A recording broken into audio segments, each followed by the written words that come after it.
The Lord of the Rings: The War of the Rohirrim is a much-anticipated anime film depicting the story of Helm Hammerhand's heretofore unnamed third child Hera and their ongoing strife with the Wildmen of Dunland. The trailer for it finally dropped yesterday and showcased a much more digestible understanding of the story they are trying to tell, enough so to draw some conclusions and speculations. The background of why this movie was even made drew my attention and my initial skepticism. Back in 2021, New Line Cinema and Warner Brothers basically said, in paraphrase, "We are quickly making a new movie in order to not lose the film adaptation rights to Lord of the Rings and The Hobbit." And that's not a fantastic reason to dive back into a world as revered and as dense as Middle-earth. However, after naming Kinji Kamiyama as the director, a man with such titles under his belt as the Ghost in the Shell standalone complex series and movies, Eden of the East, and even his work back in the day as part of the team for Jinro the Wolf Brigade, I felt like at least the animation would be in good hands. I'll admit it here first, I didn't do a ton of research on this film outside of what I just said until I saw the trailer yesterday. It left me with a bunch of questions and not a lot of answers, and a few concerns as well. So let me address each concern in turn, as I saw many others with the same.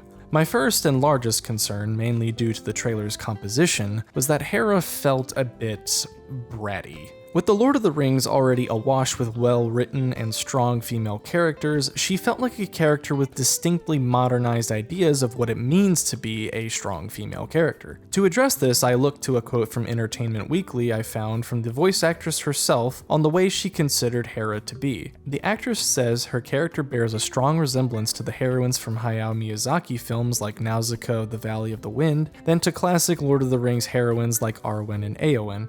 She would lay down her life for her people, Wise says. Comparing her to Arwen and Éowyn, they are already fully formed women. What I loved about Hera is she is fierce, she's complex, she's rebellious. This doesn't necessarily allay my concerns, as the trailer made it sound as though the hubris and the lessons that they want to come across in the story will be the fault of Helm entirely, when Helm is one of the more documented and respected characters within Tolkien's appendices. What I would love to see is Hera's character come into her own without undermining her father, Helm. There are plenty of ways to write such a complicated and previously unnamed daughter into the generational feud between the Rohirrim and the Dunlandings without sacrificing the glorious and painful reign of Helm Hammerhand, and I hope to see the dynamic played out in this way. My second concern, and one that is admittedly more personal, is I'm worried about the amount of 3D animation I saw in the trailer. The animation style that they went for is extremely detailed and clearly already utilizes a lot of computer-assisted animation to maintain that level of quality, a la Netflix's Castlevania. But still, the shots in the trailer that were pure 3D looked out of place and uncanny, and I hope they don't fall back on it too much, because that is part of where Kamiyama's recent Blade Runner anime lost me as well. As I said, it's a personal gripe, but one I'm hoping to allay once the movie comes out.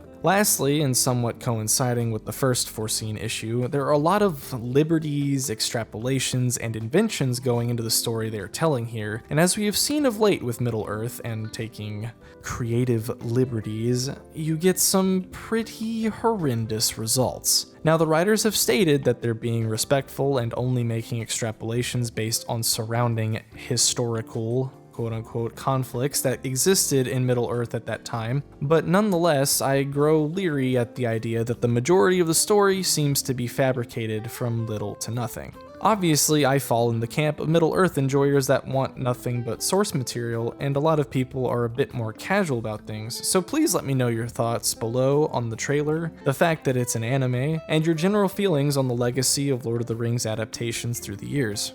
The Lord of the Rings: The War of the Rohirrim will be in American theaters on December 13th of 2024, and I hope to see you all there. Thank you all for watching. I'm Papadopoulos, and I'll see y'all next week.